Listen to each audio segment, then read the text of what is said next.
Hello and welcome to Up Your Vibe. And this week we're going to be talking about hypnosis. In the past, if you tuned into my shows, you'll know that we've touched on hypnosis for pain relief and how successful it was for me in dealing with my physical issues. This week it's going to be a little bit different. We're going to be talking about hypnosis for the behavioural and emotional change.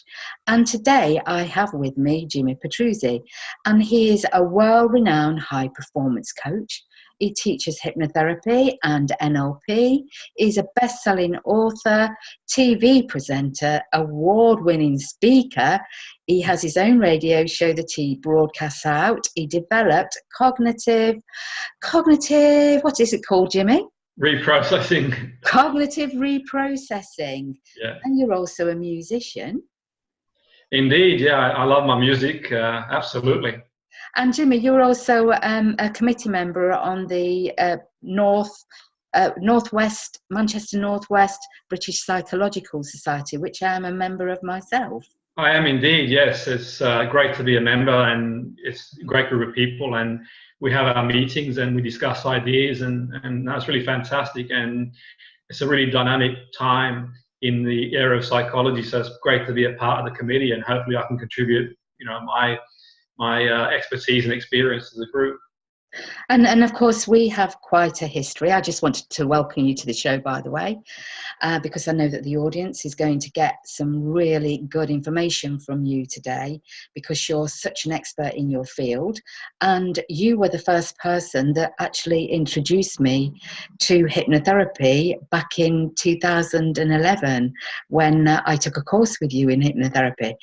And at that time, I can honestly say I was a very broken person looking for a way to heal myself and start to feel normal, whatever normal is to everybody. But for me, I was really broken.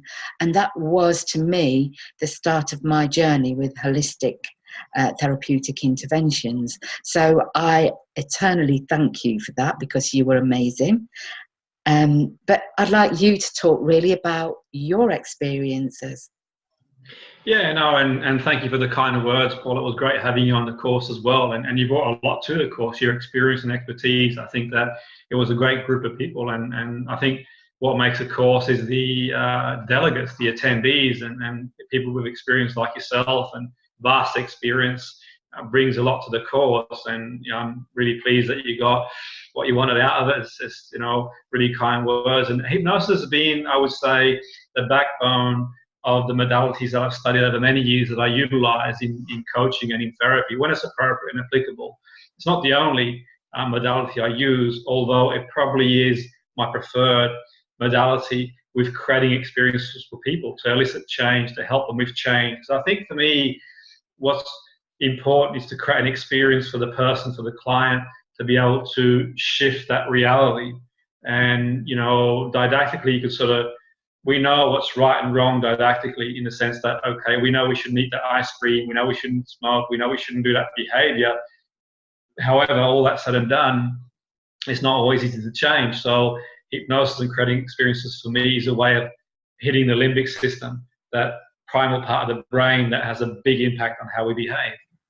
Yes, and you talk about the evolution of the nervous system and the relevance in these interventions.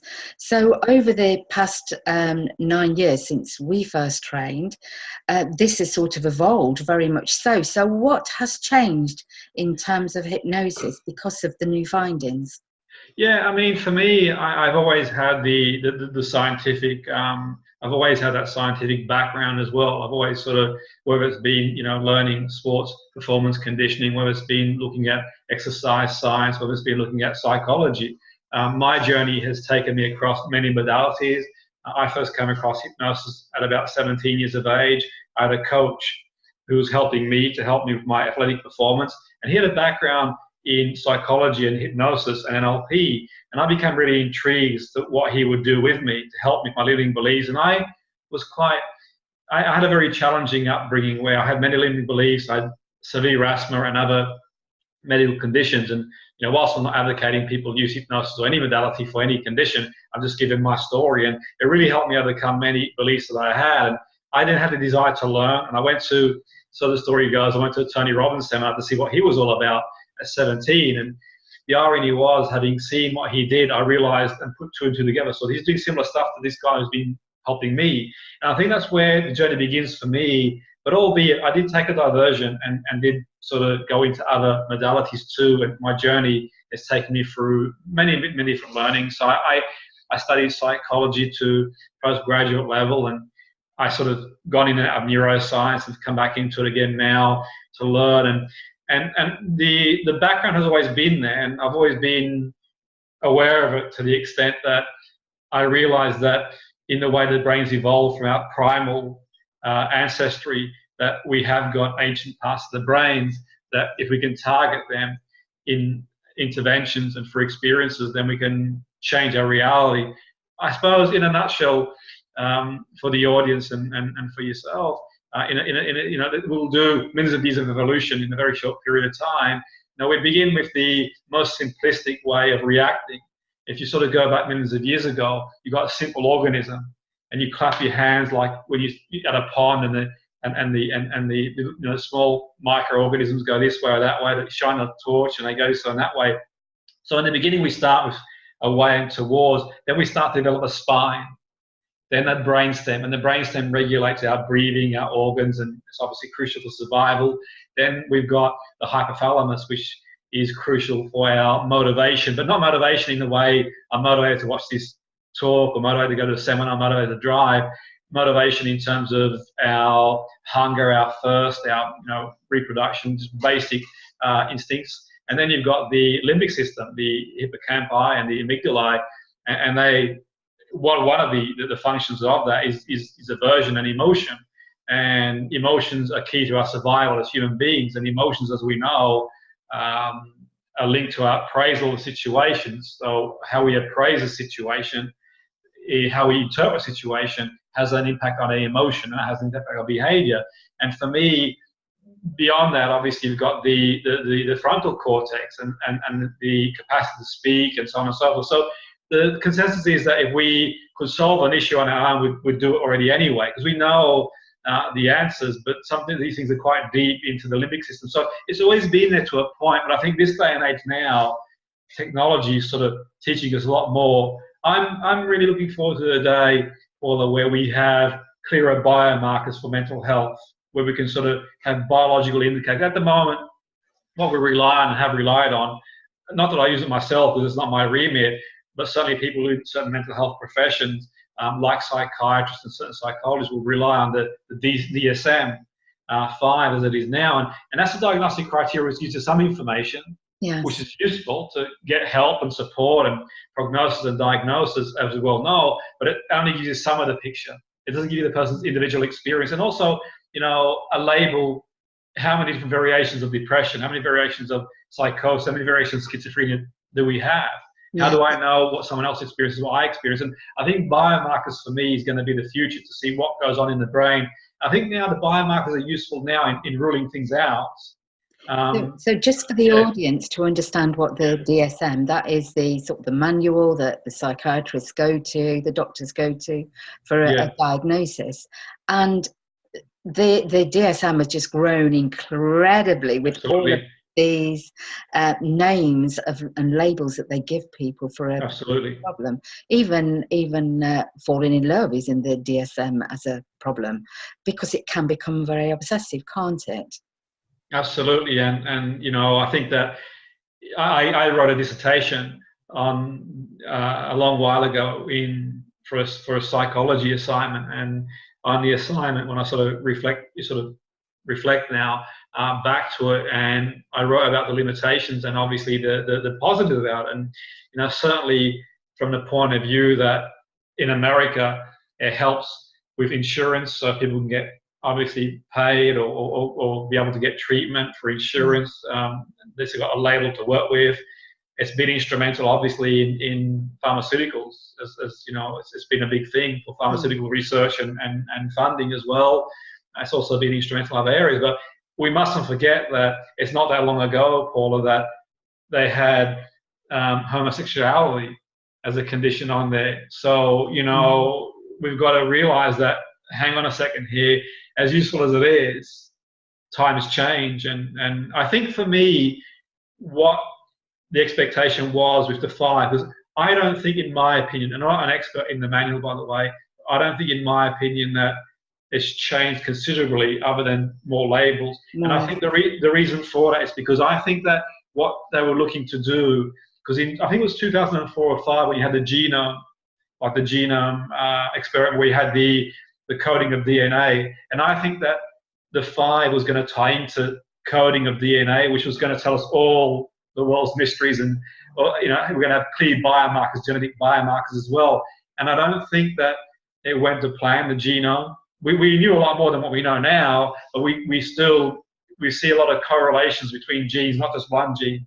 And I think for me, the DSM probably was going to use that as a fulcrum to be able to then add that into the manual and say, well, you can do a test, a blood test, or you can do a DNA test, you can do an MRI scan, and this fits in with this. But I think we're probably behind schedule in the world of science with clear biomarkers and DNA indicators. So, going back to it, in my opinion, it is what it is. It's obviously useful, and I obviously don't, in my professional competence, it's not something I use, but I can fully appreciate it being used. But my sort of remit for me is to sort of perhaps expand on the individuality of the experience. Now, once they've got the diagnosis, then it's obviously down to their clinical supervisors to suggest whether it's appropriate for them to work with me. It may not be, but if it is, the next step would be to get a better understanding of what the individual experiences, and by getting that understanding, we can go from maladaptive to adaptive behavioural response, which is what everybody wants in the end. That's what we all want, to have a better life. Yes, we all want to feel useful, which I think is probably the number one contributor to poor mental health right now, is that, there is this sense of hopelessness. What can I achieve? Whereas before, when we were younger, we didn't see these issues, even though possibly our lives were probably very much harder. We were both working in factories by the age of 14. I left home at 15. I look at children now at that age and think, wow, they just could not possibly do that, because throughout the evolution of the past 20, 30 years, we've become to expect things to be done for us rather than go out there and do them. And in all honesty, there is no manual for us to refer to on how we behave or how to manage our emotions. So we all have to discover this by ourselves. And like you've just touched on, it really isn't that simple anymore. Yeah, no, and that's a great point you've made there. And certainly for me, and like yourself, I found myself in a situation where, through family problems, my dad had got a severe injury at work, and my mum was quite ill and she couldn't work anymore, and it meant that I had to go out and contribute to the family, and that meant obviously missing out a lot of school, trying to do school and trying to do work and make ends meet. So they were like really huge issues for a young person to experience. And working in a factory, by the way, back then, not that working in a factory now is easy, but back then there wasn't the same rules and regulations, and it was damn tough, in terms of breaks, in terms of the way things were structured, in terms of health and safety legislation. It was a tough place to be, a lot of dust, it wasn't a great environment to be in, and for me, trying to do that in school, but eventually I sort of had an outlet, and the outlet was sport. I was good at sport, and I found a way out to get my life on track, and eventually I got a taste for academia and started studying, and the irony was, I paid my own way at university and so on and so forth, and I paid my own way to do a number of courses and training, and nothing was given on the platter. And for me, paying my own way meant that I would really hang on to every word that was being said, and there was no other way. It was like, okay, if ever I had an opportunity to do a course without paying for it, with funding, when I was working in football at the highest level, you get courses that would pay for you to do, I'd be the first one to sign up to do it. When I worked as a lecturer and they said, would you like to do this training, that training? I was like, yeah, I'll do it. It was never like, oh, I can't be bothered doing that. I really had a thirst for knowledge, because I'd paid my own way for so long. When I got a chance to do training without paying for it, obviously, I worked for it. It was a blessing for me. But the point being, I think that times are different. I think that, it is what it is. It's multifactorial. I don't think it's down to one thing. I think that, you know, there's many factors involved around the change in society. A lot of polarization. There's a lot of media, there's a lot of social media. A lot of these things that are probably meant to make your life easy in some respects. There's a fine line between making your life even harder than what it needs to be. And I think a lot of the time people are comparing their lives. They're feeling inadequate as well. And there's been a lot of changes, I think. And you know, communities change as well, and societies change, and that instant gratification. I think all these things are really quickly. Well, we are. But the point being, Paula, if you look at it like objectively, we're still in a better place than we were 100 years ago or 50 years ago, in the sense that, you know, if you're 100 years ago, you're working in a damn coal mine. Yeah. You know, and you know, well, my father worked down a coal mine. Well, it was a very hard life for him. Yes, and you know, that's no disrespect to the people who worked in the coal mine. No, They're obviously tough workers. The point being is that you're given the choice of getting up at 4 in the morning and working in a coal mine till 8, 9 o'clock with no conditions at all, and getting up in the morning and you know, going to a nice room temperature university like people have got the chance to do these days. I think we'd take the latter. And then no, we didn't even have central heating. Yeah. We didn't have running water for a bath. We had an outside toilet. We had to take a potty to bed. And I look at people now and I think, you know, what would a teenager now do living in the same circumstances that I used to live in? But Absolutely. you know, I'm fine. It didn't do me any harm whatsoever. But young people today don't. It's like everything is put on a platter for them, like I said. It's an expectation. Yes. But then there's this learned helplessness is, you know, well, I'm never going to be able to afford my own home. Jobs are sparse. We're all relying on service industry jobs. So there is a lot around the feelings of young people today. And we have a lot of emotionally unstable personality disorders in young people. And obviously the suicide rate has gone up dreadfully because people aren't able to manage their states and their identities. And this is something that I know that you are very familiar with. So can you talk a little bit about that? Yeah, I mean, it's quite interesting really, because if we look at, say, humanistic models like Maslow, and Maslow sort of talked about food, shelter, and so on and so forth, and we sort of actualized on the model that he had, and eventually we have actualization. With any stage model, you don't sort of, I don't believe that you sort of start from the bottom and work your way to the top. I think that we sort of bounce up and down. The example I use is, say, for example, the film Castaway, with Tom Hanks, who, so that's an example where he has a job and warmth and food and shelter, and he sort of actualized so much, but then all of a sudden he goes in this plane and the plane crashes. He's on this island. Then he goes back to the basics again to try and find food and shelter and warmth again. So he's having to go back down the stage again. Yeah. And I think that goes the same in society. If you sort of work your way through the actualization and the 5 or 6 stages that sort of became known eventually, you know, you lose your job, you're not going to think spiritualism. You're going to think, well, I need to get some money to pay for the bills. So I think with every stage, we sort of bounce up and down. But I think for me, the world we're living in these days, it's a changed environment. I think that we've sort of like evolved to a point. But my own theory is that I think as human beings, we probably haven't evolved as much as we'd like to think we are. I think that we are a new species in the sense that, okay, we can trace ourselves back to a few 100,000 years. And I think that if you look at it from a broad perspective, we probably haven't evolved. I mean, we're very good technologically. We've sort of done very well mechanically. I think emotionally, we haven't evolved as much as we'd like to think we have. And you only got to look at the world around us and think some of the things that people do to each other. Last century was the most violent century on record. And that might have been down to the fact that we had world wars and the equipment to fight these wars for mass destruction. And for me, that's documented. That's evidence to suggest that. You know, I can send links to the literature. And for me, the only reason this century probably hasn't, or it doesn't look like it's going to catch up, well, it could catch up and go beyond that, is because what sort of stabilized things is people realize that if we have a war now, then we're in big trouble with technology. We've still got loads of wars around the world, but the point being is that there's still a big transparency. There's a lot of polarization. There's still a lot of stuff that's going on in the world. And I put it down to our DNA. There's the scientific literature that says we're 98% DNA chimpanzee and 2% different. And I'm going to get probably scientists watching this saying, well, actually, the sequencing is different. And I agree, it is different. But ultimately, it is 98% the same.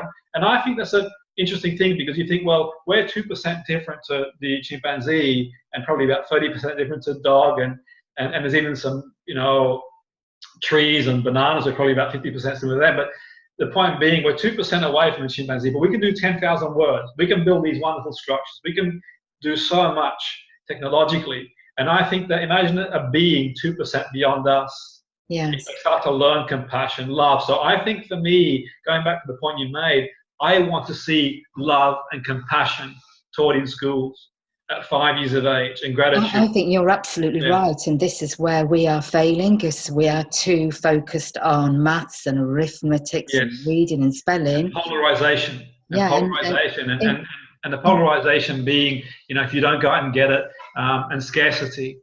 And building divisions and I mean, without getting political and conspiracy theorists and whichever way people look at it, but when you look at the big picture, really, there is a lot of polarization out there, when ultimately in the end, we all want the best for ourselves. And I think that as human beings, from an evolution point of view, we're taught at 5, 6 years of age to love and compare. We can still be very competitive.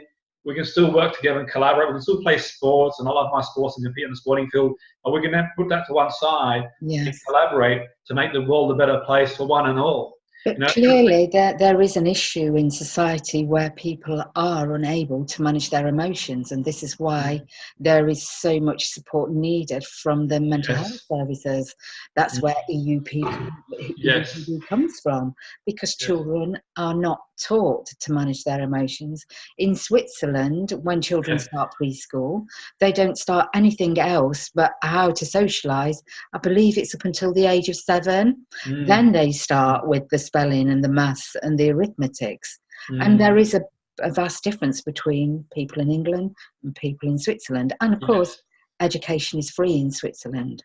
Yes, I mean, I was on a discussion board one time on a course, and someone from Switzerland, they sort of mentioned something along them lines, and other things too.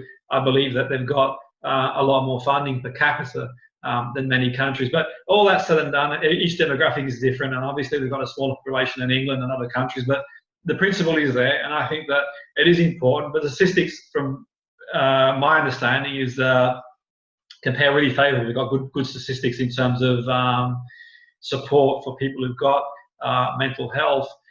I think the point being is the funding for me is a big thing.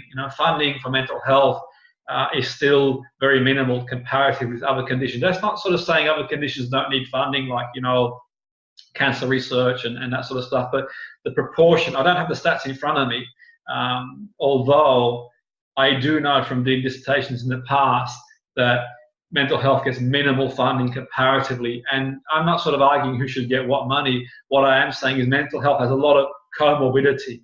It's not just about being affected by mental health. As comorbidity, we sort of scratch the surface, but we don't talk about people who turn to alcohol, to gambling, to poor coping strategies as well.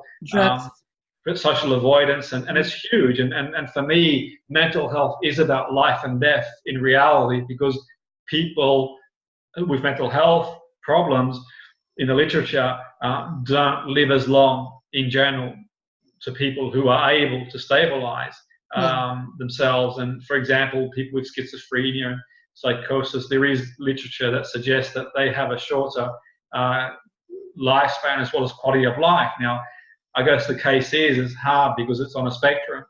One could have a mental health issue and appear to be perfectly fine, hold a job and be a lecturer at university, be a professor, but then you can have one person who doesn't go out of the house. So that's a challenging thing. And I think for me, where money's going to come into is better research and better understanding what's going on in the brain and the mechanisms, so we can be more holistic and all work together as part of our remit. I'm glad you said that, because the holistic model really does seem to be lacking within mental health services right now. They touch on it a little with mindfulness, Yes. CBT, DBT, but it really is about treating that person as a whole, looking at the whole Yes. situation, and how we can assist them to address the emotional issues Yes. they're going through that are causing the problems in the first place, Absolutely. and give them strategies to be more resilient and have these coping skills instead of turning to medication, which is the number one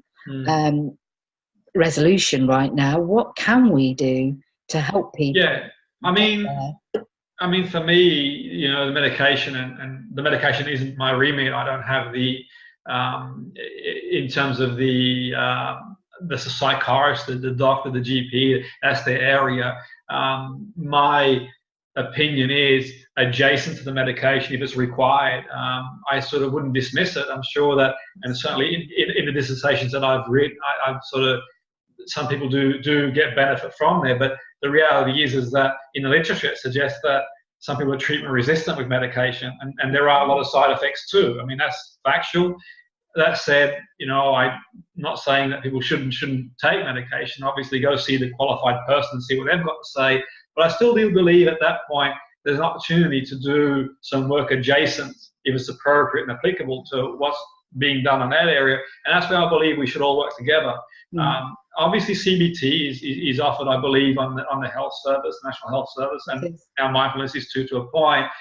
That might work for some people, not for other people. So that in itself as well, albeit there's a lot of meta-analysis in that area to suggest it does work for a lot of people in certain ways. And I think for me, it's about being holistic and all working together. Because I think even the holistic alternative therapist, so to speak, can be more reductionist, Paula, than the actual medical person. Because I've heard holistic people who work in alternative therapy call the medical profession reductionist, and I think that in some aspects they're more reductionist than the medical people that they claim to be, because they only know one way. And I had this conversation one time with someone who was a energy healer who would do chakra balancing, and I'm a big fan of them. So I think it's used as its place, but she was adamant that it was all in the chakra. I said, well, you're more reduction than the person you claim to be reductionist, because if someone's sister's passed away, if they've lost their job, they've got no money, if they've got a biological condition like a tumor in the brain or a traumatic brain injury, you know, correcting a chakra is not going to solve all the issues that need treatment. So I said, well, in effect, you're more reductionist than the person you claim to be reductionist. Yeah, I mean, no doubt there is a mind-body connection with absolutely illness. Absolutely. But when someone's gone so far down a route like bereavement, yes, they need help. And absolutely. I have got no objection whatsoever to saying, okay, I need an antidepressant. I can't deal with this myself. Yes. But both of them can work hand in hand. Absolutely. Adjacent. That's the whole point. I think for me, one of the, you know, going back to what we mentioned earlier about the experiential and hypnosis, I believe, in my opinion, that hypnosis can hit areas that CBT doesn't. Now, I like CBT, and I've taught components of CBT to care staff in care homes, and I've written a manual in CBT, and I've studied many different components of it over many years. I think it's very useful. What I would say, it's far more didactic than experiential. And what I mean by that is it works on that cognitive restructuring and appraisal of, and that's not the only areas it works on, but generally speaking, we focus on the appraisal. We focus on, okay, the appraisal of the situation. So for example, I could be walking down the street, my best friend walks straight past me, and I think immediately, have they fallen out? They're not like me anymore? Is there a problem? Then I feel emotionally upset, maybe overwhelmed. Then I send them a narky text, and I feel physically all, you know. So that sort of works on that base, and I reappraise the situation. Maybe they didn't see me. Maybe they have something else on their mind, and I feel more neutral behavior. I send them a text saying, are you okay? And I feel physically better. Now, CBT in general works on our thought process. Now, we know that thoughts and talking about limbic system is a lot deeper than that, the brain being implicit. I think for me, hypnosis and stimulating realization of experience can reach those areas where we have a realization. A bit like the film Christmas Carol, sort of in the film Christmas Carol, where he doesn't know if it's a dream or if it's real, but it's through that experience that he changes his whole behavioural pattern. He changes completely. Literally overnight, you've got Ebenezer Scrooge who, through experiences in life, psychosocial experiences, becomes the person he is. And then he has this moment that he gets visited by 3 or 4 different ghosts, and he sees the past, he sees the future, he sees the present, and that has a big impact on his reality.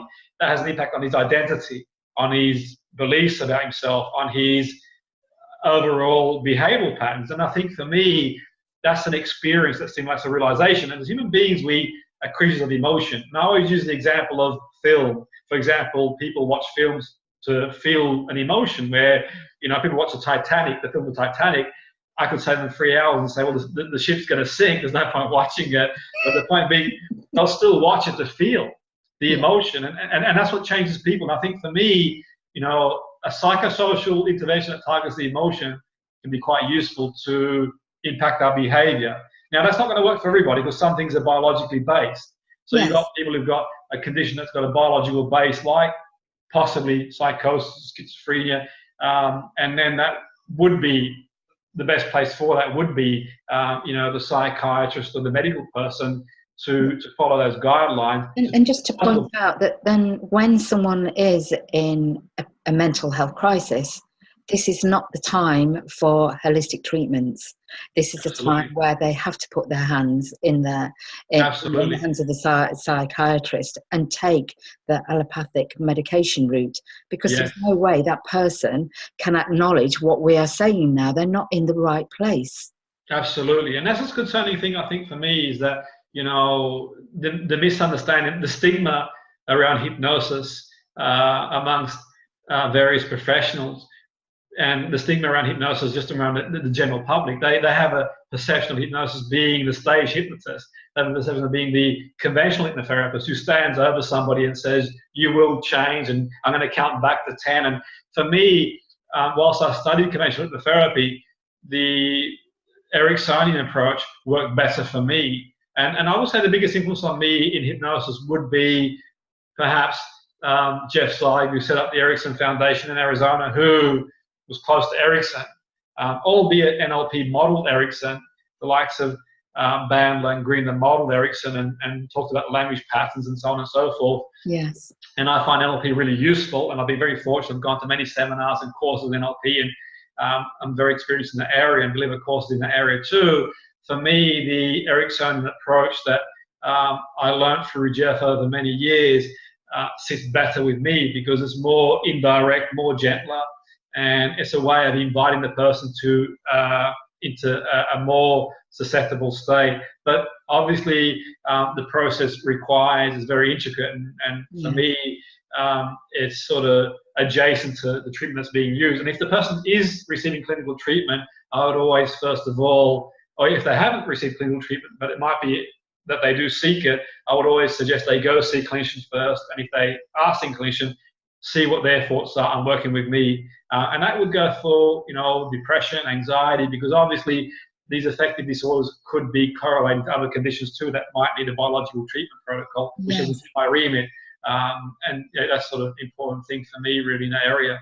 There is just something that that's just triggered me, and I am thinking that had I have been responsible enough to say, when all of my symptoms started to show, and took action then to get holistic treatment before.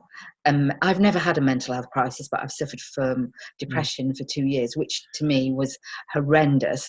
But if I had the ability to recognise that something was happening to me, something was changing inside my psyche that was making me feel depressed, then I could have got the treatment earlier, the holistic treatment, and I wouldn't have to have gone down those 2 years of misery. And that's the time when people should be recognising there's something going wrong. I need help, instead of waiting for that mental health crisis. Absolutely. And this is where we're not educated enough, where we're not recognising that our states are changing and we need to do something about it. Yes, and I think early intervention, there's been plenty of research in the literature that says early intervention is key. you've got a better prognosis for many mental health conditions if you get early intervention.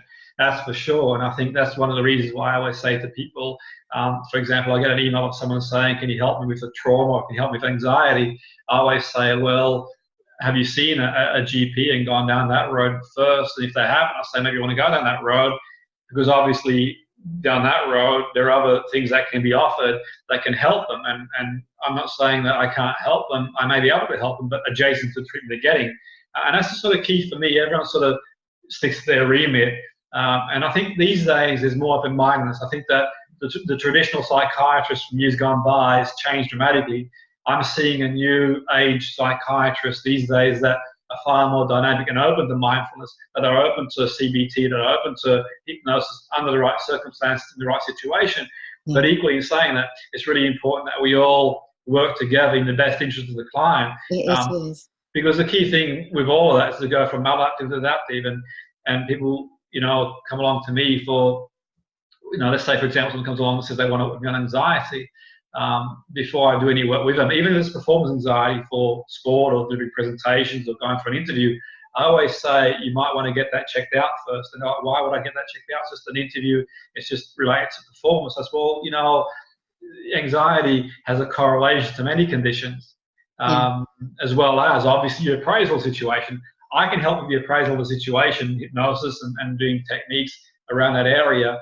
But if it's a biological base, then I can't do anything for you. And if it is, thyroid condition, or it could be, many things can impact,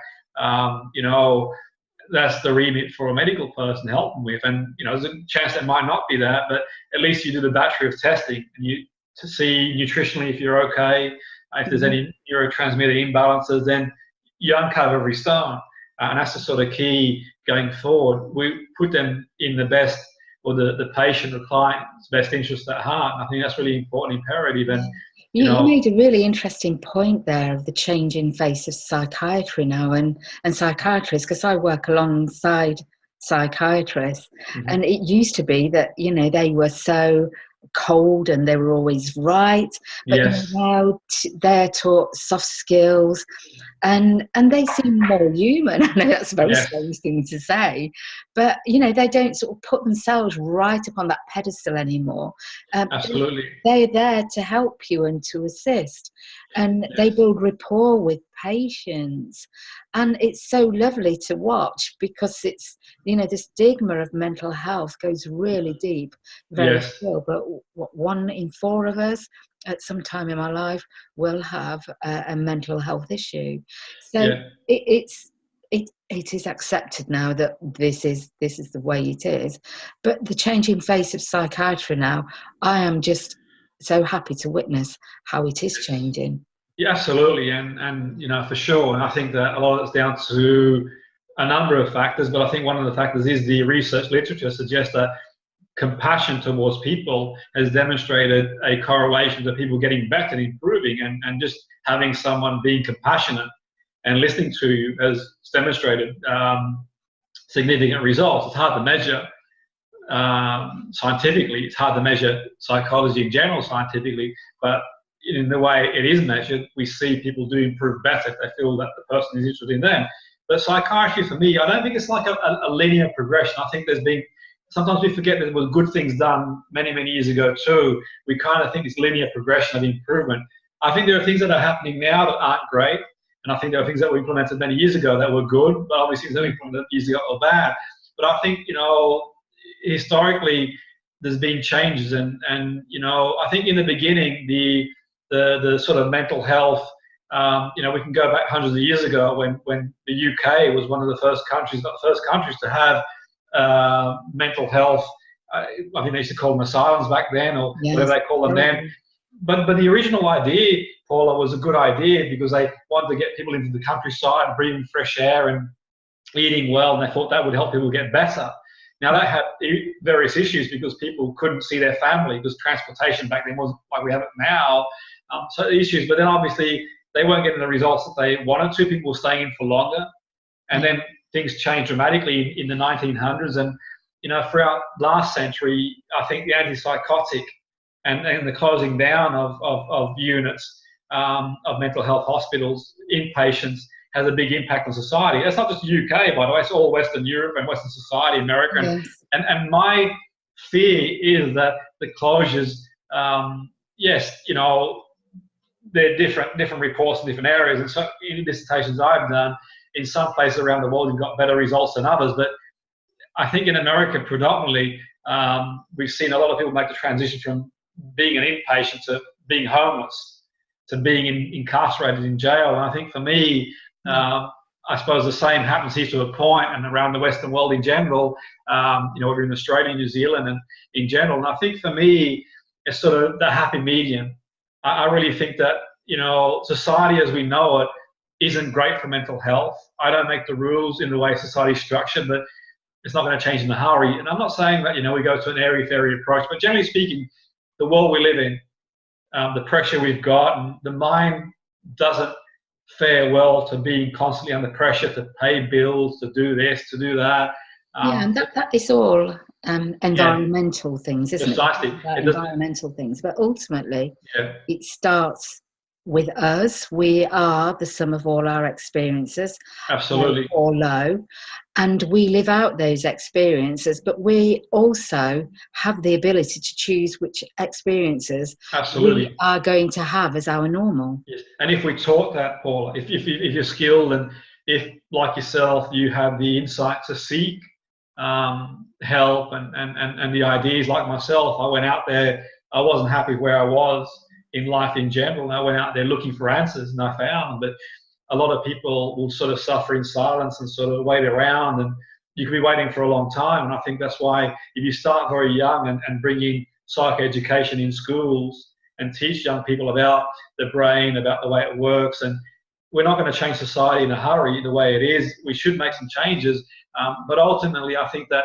mental health sort of gone hand in hand with what's going on. And if you ever watched the film, I'll talk about, use films as reference, but I read the book, One Flew in the Cuckoo's Nest. I don't know if you've seen it. It's a film as well. I've seen the film. It's amazing. It's a fascinating film, and the book's really I actually read the book before watching the film many years ago, funnily enough. I read the book, you know, 15, 20 years ago, and then I watched the film afterwards, albeit the film, I think, was released in the 70s. But that sort of shows you, there's almost like a poignant moment in the film where you sort of see what was going on back then. The lobotomies in the 50s, the antipsychotic, where, you know, all of a sudden you've got people who the antipsychotic was being, you could argue, overused at that point, where, you know, it's important, obviously. I'm not sort of making light of it, and you know, it's been useful too. But on the other side of the scale, where it kind of started to replace that sort of TLC and psychosocial strategies, and, you know, the closure of these institutions, and people, you know, where do I go from here?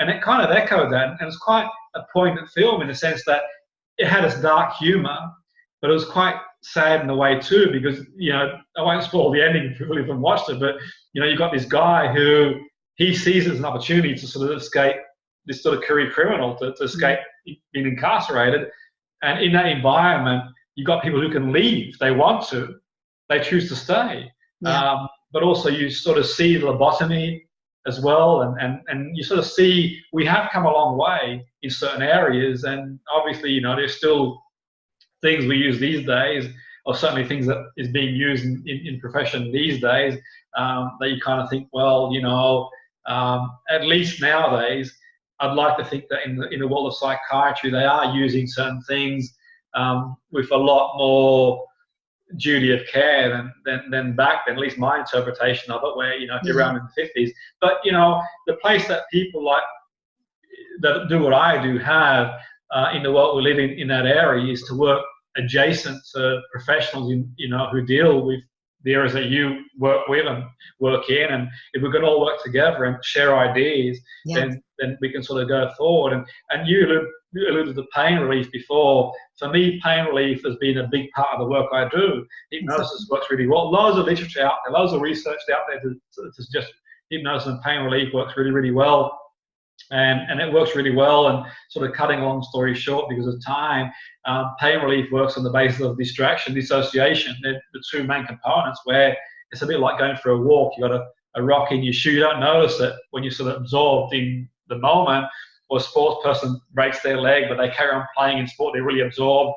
Or, for example, you're speaking to someone and the phone goes, you go back to them and forget what you were talking about. So they're sort of the basic principal components of pain relief and hypnosis. But I wouldn't treat someone with pain relief, Paula, unless they'd gone to see a medical person first. Exactly, 100%. And the reason being is that I delivered hypnosis to chiropractors a few years ago, based at Bournemouth at the university. And I said, okay, I would always suggest someone who sees me for pain relief to go see a medical person first. And one of the guys who's graduated as a chiropractor said, why would you do that for? I said, because if they've got a pain in the back and I'm sort of treating them for pain relief, 6 months later they've got a tumour, where do you go from there? Yeah, I was fortunate that I had my diagnosis and my hypnotherapist treated me, and I had no expectations whatsoever that it would work. But it was so successful, and now I've lived a normal life since then, since 1998. Yes, and absolutely, and that's the sort of thing. And if the person sort of brings back a diagnosis, or we can work adjacent to it, I really believe. But prior to getting a battery of testing done to rule things out, or maybe get a diagnosis for what it is really crucial, because obviously the person could have a tumor, they could have a slipped disc, they could have something that, okay, we can still work with the patient as long as adjacent and they're getting the treatment they need for the condition. But equally, ruling things out is key too. And that's not suggesting that ruling things out and doing battery testings and give people we know that, things aren't always and things slip the net, but at least you've done the best you can. And that was my message to the chiropractors, to say, okay, if they've got this pain, they really should see a medical person first. One, to either rule things out, or give them some sort of diagnosis, and you've got something to work with. And that's sort of important for me. And that's where hypnosis comes in, because as you all know, hypnosis and pain relief is really, really powerful. I mean, whenever I have a sprain or and I play sport and I still work in sport at a high level, and sometimes even at my age, I want to join in, and I overstretch myself. And I use it for myself. I use the audios, and I sort of... And of course, operations can be performed with absolutely. pain. Absolutely. And it just shows you how your perception the right of pain can be... analgesia. Yeah. Absolutely. And people do the hypnobirthing as well, and so on and so forth. But equally with all that sort of stuff, I think it's really important for me, the therapist, as safeguarding, because if someone was to call me and say, well, could you do a hypnobirth, for example, I'd want the medical supervisor first to speak to me, because obviously if the person, has psychosis or, schizophrenia, or is not susceptible to do hypnosis under those conditions, then, it puts them at risk. So I would want it done in a controlled way. So for me, it goes back to all working together again, and that's the sort of way forward. And I think from a behavioural and emotional point of view, we can at least impact or hit the limbic system to create realizations. And a very brief example of that, because people are probably wondering, what does he mean by that? I had a client, she was a woman who came on board a course actually, and she hadn't delivered presentations in many, many years. She had an incident where the environment that she worked in, she got attacked. She worked in offending institutions, and she got attacked by a group of men, I believe, so she told me anyway. And that knocked her confidence. And whenever she had to stand up to present, she felt really, really nervous, to the point that she just couldn't even be in a room with certain people who implicitly reminded her of the people who attacked her. So she got help, and she looked, she tried to get help, and she went to coaches and various people to get help. What I did with her to help her, because her goal was to get back presenting and teaching again, I did what we call a behavioural experiment, and sort of not single swim, extend the comfort zone, and I got her to join a martial arts club. And the martial arts club was to create an experience to be around men who got self-control, because she'd lost, she sort of had this belief implicitly that whenever she was anywhere near men, they didn't have control. So I thought, if you join a martial arts club, then you're around people who've got control. Now, if it doesn't work for you, then leave. If you don't feel comfortable there, then leave. But if you sort of feel slightly uncomfortable, you just want to hang in there, stay as long as you can. So she joined, and she felt comfortable. And then as a result of doing that, ironically, she actually joined the gym too. So she started feeling comfortable again around men. Then I asked her to join a speaking association. And she went for the first time, and she left. It wasn't for her. She went back a couple of weeks later, and she joined and started speaking again. In between all that, Paula, we did interventions and hypnosis, and I made an audio for her. 2 or 3 months down the line, she was back presenting, teaching again. And, you know, touch wood, she's doing it again now. And that's what I mean by creating experiences for people, because the brain is implicit. You know, Yes. the amygdala. And the brain is a muscle, and it has to learn like anything else, doesn't it? Absolutely. And the brain's got, you know, 84 billion neurons and trillions of cells. And I think a lot of people sometimes, therapists, burn themselves out because they sort of perceive themselves as being the powerful, almighty therapist who, you know, we just facilitate. That's always been my take on it. You know, people say to me, you know, I always say, it's not me who does it. I'm just a facilitator. It's your brain that resynthesizes. There's someone listening now, Jimmy, and they're thinking, yeah, this sounds really good. I've not had hypnosis in my awareness before, or holistic treatments, and they're saying, okay, well, how do I choose now? Is there rules and regulations, codes of conduct? How do I know that the hypnotherapist that I'm going to select is fully qualified and accredited to treat me, and I can get the best out of that hypnotherapist? It's a great question. It's a great question, because in the United Kingdom, as it stands at the moment, at least as far as I'm aware, and I have it on, you know, good authority, hypnotherapy is not regulated, in the sense that, you know, you see a psychologist, that to be a psychologist, they've got to be, they're regulated. Yeah. A psychologist is the HCPC, you know, or a psychiatrist has got to be regulated. Yeah, healthcare professional. Precisely. In hypnotherapy, we don't have that. You've got a number of boards and associations and institutions there, but they are, and they have got some regulation, but they're not regulated in the same way the field of psychology is. I personally deliver courses, and my own practice is through the British Institute of Therapy. I work through them because I've known Steph, who is the who oversees it very well, and I like the way she does things, and she's a psychologist. Her background is in psychology anyway. I believe she's done psychology to master's level, I think, and I've met her on a number of occasions in the Erickson Institute, and I like her ethos, and I like the way she does things. So I'm not suggesting that other boards and associations aren't credible. They've got their own credibility, and I respect them too. She's also, I believe, under the umbrella of the CHNC as well. So, you know, without sort of going into too much detail, if they want to email me, I can send them more details on there. I think for me, it's imperative that you email the therapist and get their background. Yeah. Because in a non-regulated industry, I'm not saying regulations are the be-all end-all, by the way, because obviously people can slip the nets. I mean, you know, in the medical profession, we've had people like Harold Shipman and all sorts of people, you know. So when people say to me, you know, you guys, it's not regular, I say, well, you know, every profession's got good and bad. I would say most people, precisely. I would say every profession has good and bad people, but obviously in a regulated environment, you've likely got a better chance of getting, you know, someone who's credible and got a level of expertise. So the experience is quite variable in hypnosis, I think. But for me, what I would say is email the person and sort of ask them, and you know, where'd you train, what's your background, how long have you been doing it for? Because equally in a non-regulated industry, for me, you know, maybe even ask them if they've got a DBS as well. Yeah, I mean, I pay for a yearly DBS myself. I've got one too. Mine's over here as well. I think it's really important. Precisely. So you know, because if you're going to go to someone's practice, or some people practice from their home, you'd like to think, well, actually, you know what, you know, they've got that disclosure. So you know, my DBS, I just renewed it recently because I was going and doing some lecturing, and I had the old CRB, and now I've just left it. You know, you pay £14 a year, and it stays afloat. So now I can just give somebody my number, and they can go and check up. Precisely. Because it's automatic renewal every year, so they absolutely renew it every year. Yeah, I've got my green. Yeah, precisely one of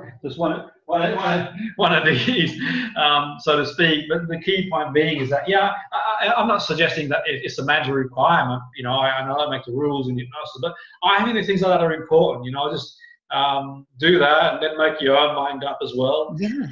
You have to have absolute faith in the person you are going to put your trust in. They're going to help you. And if they're not credible, they don't deserve that trust. Absolutely. Well, and maybe that they go down the road of, you know, working with someone who does work in psychiatry and psychology, who does have the skill of hypnosis adjacent to what they do. I mean, there are people out there that do hypnosis adjacent to their profession. That's another option too. I don't. I use many modalities. I'm not in the system in that sense. I sort of studied various modalities across the years, and I sort of work under the banner as a coach these days, in the sense, because what I do is very broad. Albeit I've studied psychology at a postgraduate level, I've studied neuroscience to a very high level as well, and continue to study neuroscience again now, by the way. And I've studied many modalities over many, many years. I always say to the person, run with who you feel comfortable with and look at their experience, and maybe get an idea if that's the right person to work with you. Because there are some people that just might not work well with you as a person, and anybody for that matter, and they find someone they're more comfortable with, and that's fine too. And I think for me, it's not so about what they've studied in their qualifications and courses, it's also about the intuition you get from that person. Yes. That's a big thing too. And sometimes, you work well with certain people for whatever reason. So it could even be implicit too. Maybe that person reminds you of someone, and that you just can't get beyond that. And you mentioned earlier the importance of showing love and compassion to the people that you are working with, but also to yourself. Absolutely. And I think so. And whenever I present at the conferences, Paul, at the NLP conferences, at the hypnotherapy conferences and other conferences, hypnotherapy conference probably more so, you've got such a variable list of experience. You've got people who are more academic, and you've got people who are more spiritual. You've got people who are just really entrenched in hypnosis. And whenever I travel around the world, in different countries, you've got different regulations. So if someone's watching this in, say, America, for example, there's some places where they've got a specific requirement to use hypnosis. I think in certain states in America, it is regulated. I think in certain states in Canada now, it's become regulated too. Yeah, they're licensed. Precisely. So, that's why I can't work online therapy in Canada and America, I think it is, because they are licensed and we aren't. Precisely. So, there's that to take into consideration as well. But all that said and done, in my experience, and when I've gone out to the States and I've done some studies out in the States, I've delivered some seminars in the States as well, by the way, there's quite a variation. But then you've got people who sort of work under they classify themselves as a coach, for example. So you've got, say, a Tony Robbins, for example, and he is a coach, I believe. He has no, at least as far as I'm aware, at the point of I saw him live at his UPWs, he's under the brand of a coach. So that's how he underpins his work. So, and he's very effective at what he does. I mean, whatever people say about him, he's good at what he does. And that's the danger. Sometimes we can sort of like get too focused on, going back to the conferences, there are people out there that have their own style of doing things. They're very effective. They're very talented at what they do. And just in my opinion, I'm not saying what people should do. In my opinion, I don't think one should be deterred if they have their own way of doing things, and if they might work as a coach, or they might be a member of a specific board that's not affiliated to, not affiliated to maybe a regulated board, at least in the UK, where the rules are different. I think sometimes for me, at least in my experience, and I've sat in seminars at conferences, and I can assure, this is my experience anyway, whenever I've sat in conference seminars, there are people who give so much and they're so knowledgeable. They don't necessarily have the papers to back that up. They don't have the qualifications in academia, but they are damn talented. They're compassionate, they're loving, and for me, that's phenomenal in itself. And I think that's got qualities in itself that you can't learn anyway. So, it's all what the person feels comfortable around. But in my experience, Paula, I wouldn't be deterred to see someone if I felt that they didn't have the academic qualifications just because of that. Because I've gone and seen people, Reiki professionals. I've gone and seen people across a broad range of areas that don't have the academia behind them. Some do. And I've got so much benefit from them. It's unbelievable. But I think what the key thing is what you're going to see them for as well. That's a really important thing, and what you want to get out of it. If obviously you need a diagnosis and you need to know what condition it is, then you've got to go down the medical road. Because they're the only people who can give you a diagnosis. The psychiatrist, there's no other way around that. from the diagnostic criteria, the ICD-11 and these DSM. So obviously, if they need a diagnosis to get support and help, and obviously they need a prognosis to work with, then they've got to go down that road, I would suggest.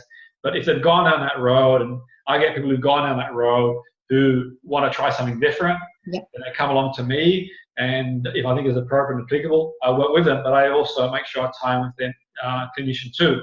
I have one foot in both camps. I'm a very spiritual person, but I've also got the academia behind me and the practicality too. So I sort of sit somewhere in the middle. I've had a lifetime of academia, but I've also had a lifetime of spirituality. Because I believe, Paula, that science has taken us so far, but there's an ocean we don't understand. And in my experience of working in what I do for so many years, there are things that defy logic and science. And I truly believe, in my opinion, coaching and therapy is more of an art than a science. It's truly something that we sort of do as an artist.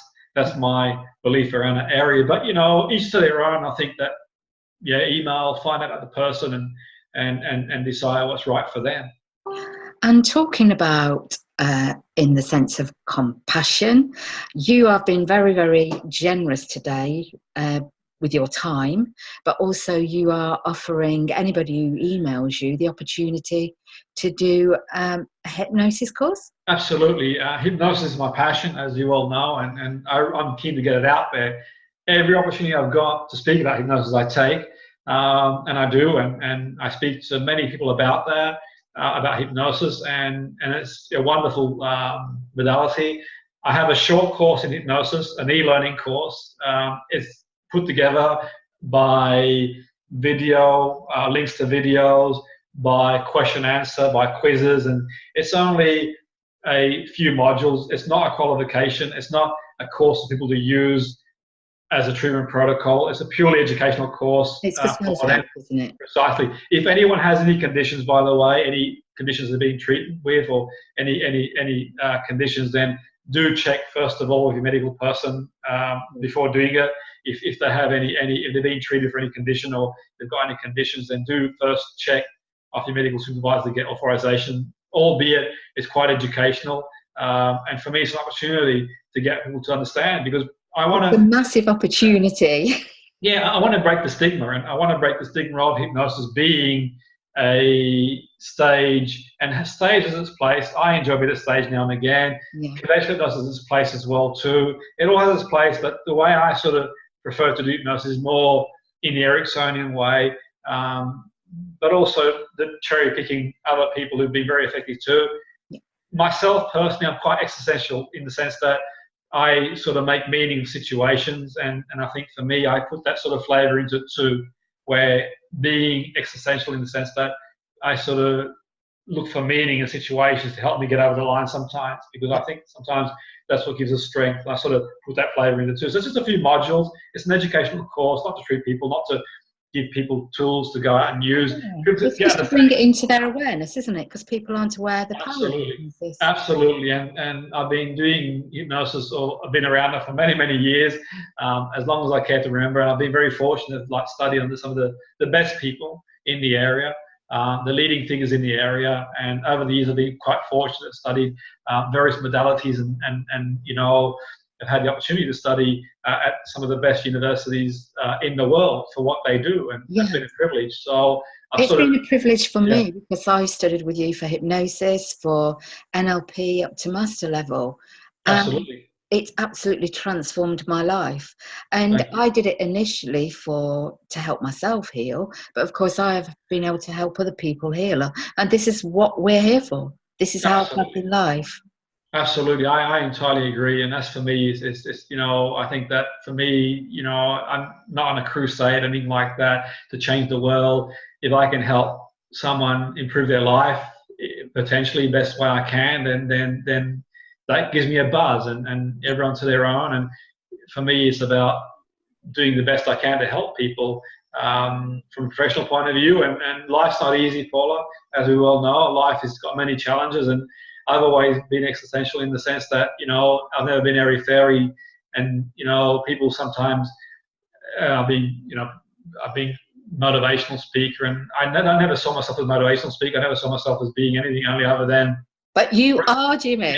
A presenter of ideas, and that's the best we can do. And people got this perception of, you know, and then the key thing for me is just, these are ideas, and hopefully these ideas help to people understand that we can, you know, get through. And sometimes I think that sort of the conventional sort of motivational style is to sort of tell people that, you know, life is bed of roses and you can have everything that you want. And we know life isn't always that cut and dry. And you know, the minute we're born, we're going to experience great things. It can be really wonderful life as well. Yes. Equally, we get hit, and you know, with genetic expression now, at least the world we live in these days, we know that the nature-nurture debate is gone. We know that's salient. We know it's about, we've got these genes, and these genes are expressed by the environment, and the environment factors such as the exposure that we are around, but also social factors. You know, big things that we happen to us throughout life, bereavements and breakups and money loss, and these have an impact on our genes, and our genes have an impact on many things too. So I think for me, the future of therapy and coaching is going to be understanding genes better, which genes are involved. But good luck with that happening, because there's so many genes that are involved. But I think we are improving, and some of the experiments that have been done over the years has shown just how one step at a time. Right, absolutely. Yeah. But it's been a pleasure once again. It's been nice to catch up, Paula. Yes, and I think you're absolutely amazing, and I'm so grateful you spent the time with the audience today. And I will make all your details available to anyone who wants to take advantage of your generous offer. And of course, if they wish to take courses with you in the future. Thanks very much, Paula. I appreciate the interview. Thank you. Thank you. Thanks a lot. Bye-bye. Bye.